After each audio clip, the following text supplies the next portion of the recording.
नमस्कार। ये सारी बातें आनंद मार्ग आनंद मूर्ति जी की किताब साधकों की मार्गदर्शिका पुस्तक से ली गई है। बाबा कहते हैं, किसी के नाम को अपने संबंधी के रूप में जिक्र करना न तो मैं पसंद करता हूँ एवं ना नापसंद ही। यह इतिहास अथवा सत्य की विकृति होगी। स्पष्ट एवं सरल सत्य यही है कि जो 16 विधि की कठोरता से पालन करते हैं वे ही मेरे लौकिक संबंधी हैं, अन्य नहीं। अपने भूमा दर्शन की मान्यता के अनुसार प्रत्येक रजगण तथा दूब की प्रत्येक पत्ती को मैं उन्मुक्त रूप से संबंधी तथा अपना ही मानता हूँ। श्री श्री आनंद मूर्ति जी। आनंद मार्ग के हिसाब से प्रणाम विधियाँ। नमस्कार। मेरे अंदर जो चरम चैतन्य सत्ता है उसे अपने मन के समस्त माधुर्य और हृदय के संपूर्ण प्रेम और आंतरिकता के साथ नमस्कार करता हूँ, करती हूँ। हाथ जोड़कर बिना सिर झुकाए वृद्धांगुली को पहले दोनों भौहों के बीच त्रिकुटी अथवा आज्ञा चक्र और उसके बाद हृदय अथवा अनाहत चक्र के मध्य भाग में सटाकर किसी को अभिवादन करते हैं, उसे ही नमस्कार कहते हैं। यह सभी को किया जाता है। दूसरा है चरण स्पर्श प्रणाम। प्रणम्य व्यष्टि के दोनों चरणों को हाथ से स्पर्श कर अपने मस्तक का स्पर्श करना पड़ता है। जो लोग लौकिक अथवा आध्यात्मिक विचार से प्रणम्य हैं उन्हें ही यह प्रणाम करना चाहिए। अश्रद्धेय व्यक्ति को कभी भी इस तरीके से प्रणाम करना उचित नहीं है। तीसरा है साष्टांग प्रणाम। जमीन पर पेट के बल लेटकर माथे को जमीन से सटाए रखकर दोनों हाथों को कानों की दोनों बगलों के सामने जमीन पर रखकर यह प्रणाम किया जाता है। यह मुद्रा सरलता का प्रतीक है। आनंद मार्गी लोग केवल मार्ग गुरु श्री श्री आनंद मूर्ति जी को यह प्रणाम किया करते हैं। योग साधना। आनंद मार्ग एक आदर्श जीवन धारा है। आज से 7000 वर्ष पूर्व देवाधिदेव भगवान शिव ने व्यावहारिक अध्यात्म विज्ञान के रूप में तंत्र का प्रतिपादन आविष्कार किया था। उसके बाद योगेश्वर श्री कृष्ण ने साधना विज्ञान को आगे बढ़ाते हुए उसे योगानुकूल बनाया। वर्तमान युग में श्री श्री आनंद मूर्ति जी ने उसी साधना को और अधिक संवर्धित एवं विज्ञान सम्मत बनाकर मानव मात्र के कल्याण के लिए उपलब्ध कराया है। आनंद मार्ग की साधना पद्धति में योग और तंत्र मार्ग का अनूठा मणिकांचन संयोग है। गुरुदेव के अनुसार योग की सही परिभाषा है योगो योगो इत्युक्त्वा जीवात्मा परमात्मनः। जिस क्रिया के द्वारा जीवात्मा और परमात्मा मिलकर एक हो जाते हैं वही प्रकृत योग साधना है। योग साधना का दूसरा पक्ष है तंत्र साधना। तंत्र शब्द की अन्य परिभाषा है रंग जाड्यात तारयेत यस्तु सा तंत्र परिकीर्तितः। अर्थात जिस उपाय से मनुष्य के मन की कुंठाएं कॉम्प्लेक्सेस और अज्ञानता इग्नोरेंस दूर होती है वही उपाय तंत्र है। भगवान शिव के द्वारा प्रदत्त तांत्रिक साधना हर प्रकार से कल्याणकारी है। आनंद मार्ग में तंत्र साधना की गूढ़ विधियों को सरल बनाकर पूर्ण रूप से मनुष्य की मुक्ति का द्वार खोल दिया गया है। इस साधना के अभ्यास से मनुष्यों के मन में सद्भावना, सद्बुद्धि, सद्वृत्ति, विनय भाव, वीर भाव तथा प्रभु के प्रति आत्मसमर्पण का भाव जागृत होता है। मुक्ति की आकांक्षा रखने वाला कोई भी स्त्री और पुरुष इस मंगलकारी साधना को सीख सकते हैं। दीक्षा। आध्यात्मिक साधक के जीवन में दीक्षा एक अति महत्वपूर्ण घटना है। दीक्षा ग्रहण के माध्यम से साधक या साधिका साधना के पद्धति क्रम सोपान का ज्ञान प्राप्त क्या करते हैं। दीक्षा ग्रहण का महत्वपूर्ण तात्पर्य है साधक या साधिका के अंतः स्थित सुप्त आध्यात्म शक्ति का जागरण। दीक्षा शब्द में दो अक्षर हैं, दी और छ। दी का अर्थ है दीप ज्ञान, अर्थात जिस दीप के प्रकाश से अज्ञान का अंधकार दूर हो जाए। छ अक्षर का अर्थ हुआ पूर्व जन्म के शुभ अशुभ संस्कारों का क्षय। मोक्ष की प्राप्ति के लिए मनुष्य का संस्कारों के बंधन से मुक्त होना अनिवार्य है। अतः मुमुक्षु व्यक्ति को दीक्षा अवश्य ग्रहण करनी चाहिए। गुरु। गुरु शब्द में दो अक्षर हैं, गु और रु। गु शब्द का अर्थ है अंधकार, आध्यात्मिक और मानसिक क्षेत्र में अंधकार, और रु शब्द का अर्थ है विदूरक, जो दूर करते हैं। इस प्रकार गुरु शब्द का पूर्ण अर्थ होता है जो व्यक्ति के मानसिक तथा आध्यात्मिक अंधकार को दूर करते हैं, वे ही गुरु हैं। मुक्त्याकांक्षा सद्गुरु प्राप्ति। किसी के मन में जब मुक्ति के लिए तीव्र आकांक्षा जागृत होती है, तभी वह सद्गुरु के दर्शन पाता है। ब्रह्मैव गुरुरेक नापरः। गुरु होने की क्षमता एकमात्र ब्रह्म को ही है, क्योंकि ब्रह्म स्वयं वृहत हैं और दूसरे को वृहत बनाने में सक्षम है। जब किसी की दीक्षा दान के माध्यम से आध्यात्म पथ की दिशा प्रदान करते हैं, तीसरा इतना होगा कि वह शरीर परम ब्रह्म के माध्यम के रूप में कार्य किया करता है। उनके माध्यम से ब्रह्म स्वयं मूर्त होते हैं, इसीलिए कोई साधारण मनुष्य सद्गुरु नहीं हो सकता।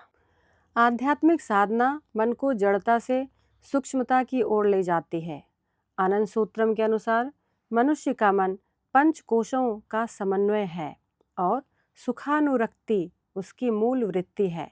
काममय कोश, मनोमय कोश, अतिमानस कोश, विज्ञानमय कोश और हिरण्यमय कोश, इन पांचों कोशों को जागृत करके उन्हें ऊर्ध्वमुखी बनाने के लिए साधना के 6 सोपानों को सीखकर उनका पालन करना जरूरी है। नियमबद्ध साधना करने के लिए ये पंचकोश जागृत होते हैं। यम नियम का पालन करने से काममय कोश नियंत्रित होता है, मनोमय कोश प्राणायाम से स्थिर होता है, प्रत्याहार साधना के द्वारा अतिमानस कोश जागृत होता है, विज्ञानमय कोश धारणा के अभ्यास से प्रखर होता है तथा हिरण्यमय कोश ध्यान साधना दीप्त होकर बोधि ज्ञान संपन्न हो जाता है। आध्यात्मिक जीवन में सफलता प्राप्त करने के लिए साधक की व्यक्तिगत निष्ठा और धैर्य का जितना महत्व है, उससे कहीं अधिक महत्व गुरु कृपा का है। गुरु की कृपा प्राप्त करने का सरल उपाय है उनके निर्देशों का निष्ठापूर्वक पालन करने की चेष्टा करना। पहला, ईश्वर प्रणिधान। यह साधना प्रत्याहार एवं ध्यान क्रिया का मिलित विधि है। इसमें साधक पंच ज्ञानेंद्रियों एवं पंच कर्मेंद्रियों को अंतर्मुखी करके मन को बिंदु रूप में अपने इष्ट चक्र पर प्रतिष्ठित करता है। तत्पश्चात बिंदु ध्यान के साथ सिद्ध मंत्र का जप करते हुए अनंत चैतन्य सत्ता के भाव समुद्र के साथ एकात्म होने की चेष्टा करते हैं। ईश्वर प्रणिधान की साधना द्वारा क्षुद्र मैपन का भूमा मन में विसर्जन हो जाता है। साधक को दोनों बेला में ईश्वर प्रणिधान की साधना अनिवार्य रूप से करनी चाहिए। बाकी बचे समय अन्य कार्यों को करते हुए मन ही मन केवल इष्ट मंत्र का जप भी करना चाहिए। ऐसी जप क्रिया को अर्ध ईश्वर प्रणिधान कहते हैं। दूसरा, मधु विद्या या गुरु मंत्र। गुरु मंत्र का अर्थ है गुरुत्वपूर्ण मंत्र और मधु विद्या का अर्थ है गुरु मंत्र के मानसिक प्रयोग से भगवत भाव का अध्यारोपण करना। मधु विद्या द्वारा साधक यह समझ जाता है कि इस विश्व का प्रत्येक परमाणु भगवान के माधुर्य और प्रेम से भरा हुआ है और यह समग्र विश्व ही ब्रह्ममय है।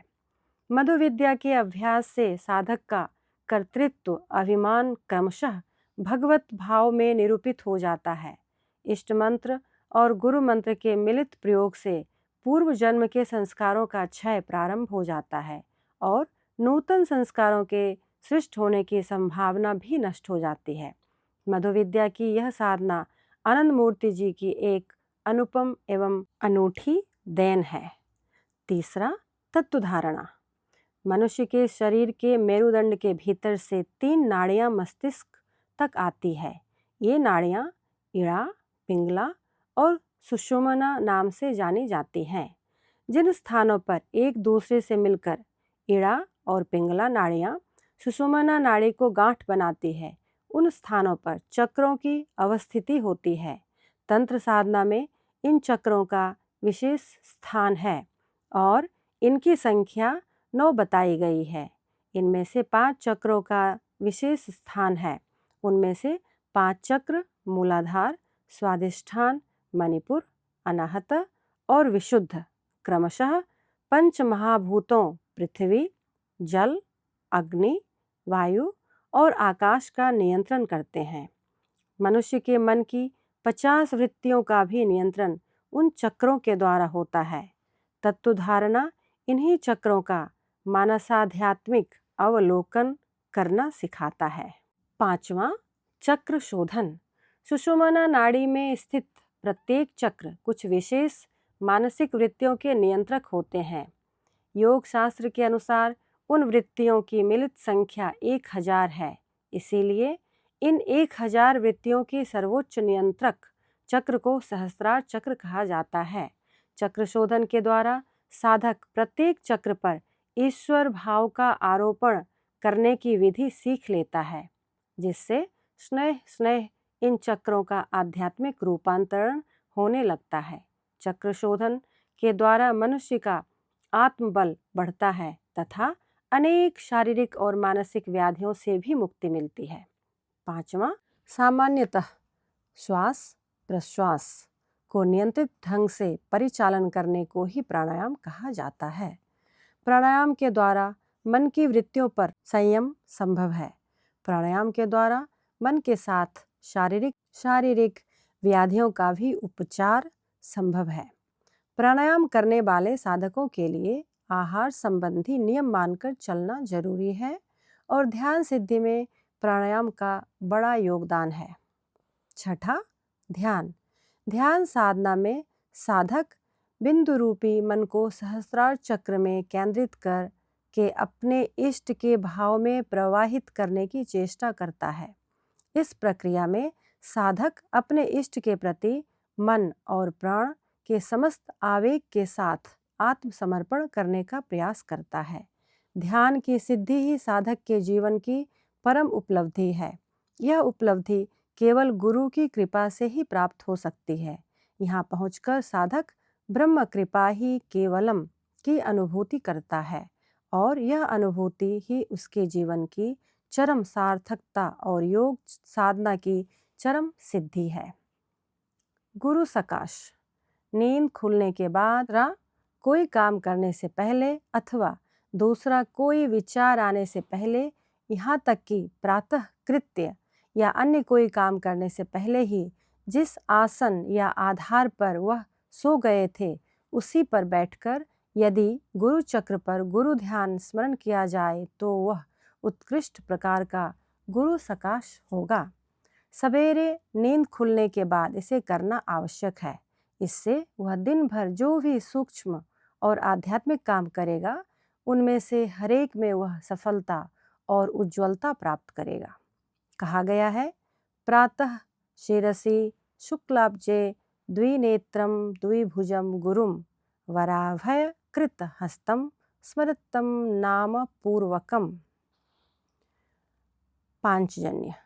पांचजन्य श्री कृष्ण के शंख का नाम था। उन दिनों शंख बजाकर युद्ध की घोषणा की जाती थी।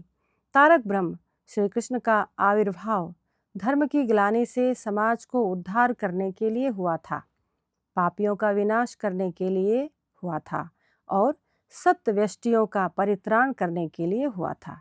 इस धर्म युद्ध में उनके पांचजन्य शंख का नाद दिग दिगंत में गूंज उठता था। हमारा पांचजन्य एक दिन की शुभ सूचना देता है। प्रभात का आलोक जिस प्रकार रात्रि के समस्त अंधकार को दूर कर जीवन में आनंद का संदेश लाता है, उसी प्रकार उषा काल में कीर्तन के माध्यम से चारों ओर की अशुभ शक्तियों के अंधकार को दूर कर एक नए दिन की शुभ शुरुआत करना इस अनुष्ठान का उद्देश्य है। पाप शक्ति के विरुद्ध शुभ शक्ति संग्राम इस युग का नव पांचजन्य है।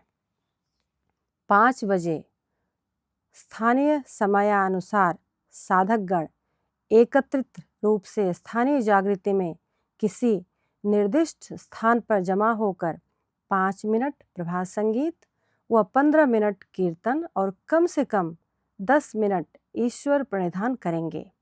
केवल रविवार को 10 मिनट प्रभात संगीत गाना होगा और कीर्तन तथा ईश्वर प्रणिधान की वही समयावधि रहेगी। प्रभात संगीत भाषा, भाव और छंदों के माध्यम से साधक जितनी आसानी से अध्यात्म जगत में अनुभूतियों की गहराई में प्रवेश कर सकता है, अन्य किसी रूप से वह संभव नहीं है। इसलिए पांचजन्य अथवा धर्मचक्र के ठीक पहले कीर्तन आरंभ होने के पूर्व प्रभात संगीत गाना आवश्यक है। वैयक्तिक जीवन में भी साधना आरंभ करने के पूर्व प्रभात संगीत गाना और कीर्तन करना विशेष फलदायक है। प्रभात संगीत के अंतर्गत 5019 गीतों की रचना की गई है। प्रभात संगीत भाव जगत की सभी व्यंजनाओं को छंद एवं सुर में संवार कर प्रस्तुत करता है। ये कोमल भाव व्यंजनाएं आवेदन, निवेदन, मिलन, विरह, स्तुति और समर्पण के रूप में व्यक्त होती हैं। प्रभात संगीत भक्त एवं भगवान के परस्पर स्नेह तथा समर्पण को सुर, ताल एवं छंद के साथ अभिव्यक्ति देकर हृदय को आनंद विभोर कर देता है। ये गीत प्रेरणा के निर्झर के समान हैं। इनका श्रवण एवं गायन साधक को असाध्य बाधाओं से जूझने की प्रेरणा देता है। इनमें अटूट आशा व भक्ति का संदेश भरा हुआ है। इन गीतों में पूर्व एवं पाश्चात्य राग रागिनियों का अद्भुत संयोग एवं समीकरण हुआ है।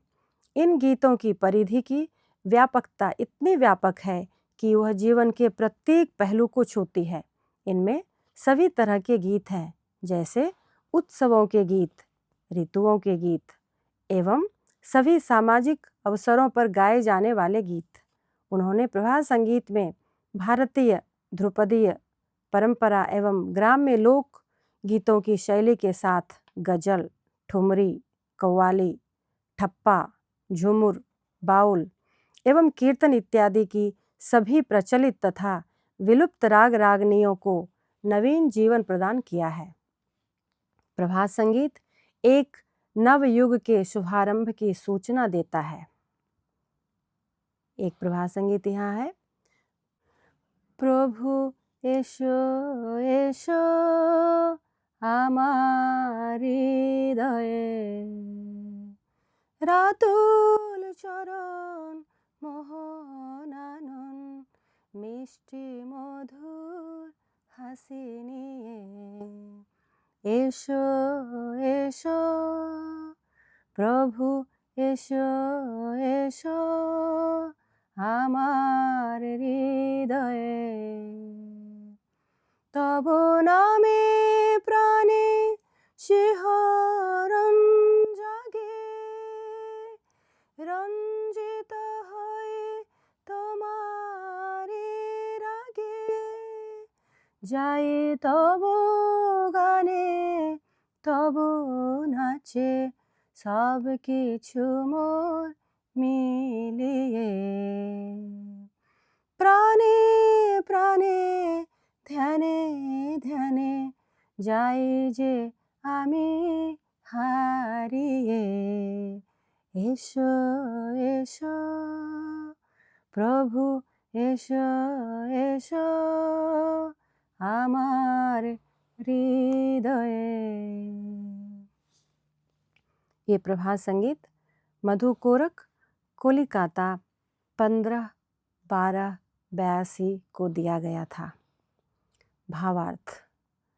आओ आओ हे प्रियतम, प्रभु तुम आओ मेरे हृदय में, मेरे मन वृंदावन में, मेरे ध्यान चक्र में, अपने मनमोहक चेहरे पर मीठी प्यारी मुस्कान लिए गुलाबी चरणों से आओ।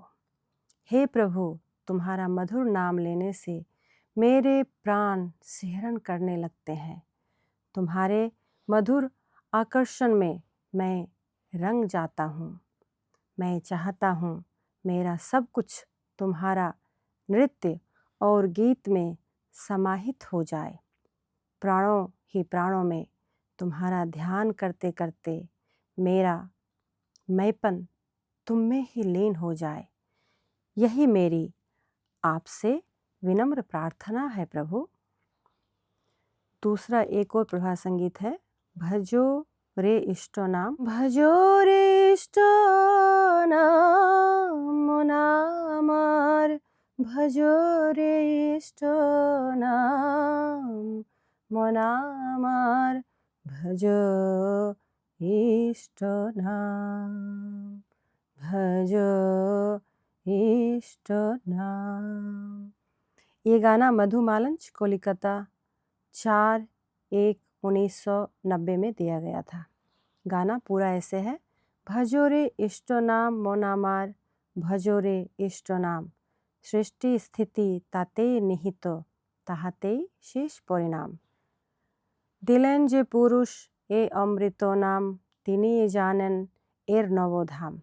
ধরার ধুলায় এই অভিরাম, শুনে যাও অবিরাম। যে অমৃত লোকে আছেন সে স্রষ্টা, অমৃত জগতে ভাঙেন সে স্পর্ধা। সকল ধারকের একক से धरता, से आगार मोहन सुठाम। इस प्रभात संगीत को प्रथम लेसन अर्थात ईश्वर परिधान का गीत कहा गया है। इसके भावार्थ हैं, ओ मेरे चंचल मन, यह श्रेष्ठ जगत जिनसे उत्पन्न हुआ है, जिनकी स्नेहमयी गोद में वह स्थित है और जिनमें इसका अंत भी सुनिश्चित है, उस परम इष्ट के मधुर नाम का सदा भजन कर। जिस परम पुरुष ने यह अमृतमय नाम अर्थात नाम मंत्र या इष्ट मंत्र या बाबा नाम केवलम दिया है, वे ही इस नाम के मूल निवास को जानते हैं। इस धूलिमय धरती पर उनके ही मधुर नाम को हमेशा गाते सुनते जीवन गुजारना ही हमारा एकमात्र कर्तव्य है। हमारे इष्ट जो अमृतमय आध्यात्मिक जगत के जन्मदाता हैं, जो इस परिवर्तनशील जगत के आकर्षण का विनाश करने वाले हैं और जो सारे आश्रयों के आश्रयदाता हैं, वे ही हमारे भी परम आश्रय हैं। अतः ओ मेरे मन, ओ मेरे चंचल मन, तुम अपने प्यारे इष्ट के मधुर नाम का सदा भजन कर, जप कर। एक और प्रभात संगीत इसमें है जो कि मधु कोरक कलिकता 20/2/1990 में दिया गया था। वो ऐसा है, बाबा এবার যাবো না আর জড়েরই ডাকে, রং বেরঙের খেলনা আসার ডাকে আমাকে। বাবা এবার যাবো না আর জড়েরই ডাকে, রং বেরঙের খেলনা আসার ডাকে আমাকে, জড়েরই ডাকে। কেউ বা তারা মেঘে ঘেরা, কেউ বা চাঁদের আলোয় হারা, কেউ হয়েছে ছন্ন ছাড়া ফাঁকে রে ফাঁকে, জড়েরই ডাকে। বাবা এবার যাবো না আর, বাবা এবার যাবো না আর জড়েরই ডাকে। পথের হদিশ কেউ জানে না, পথ কেন তা কেউ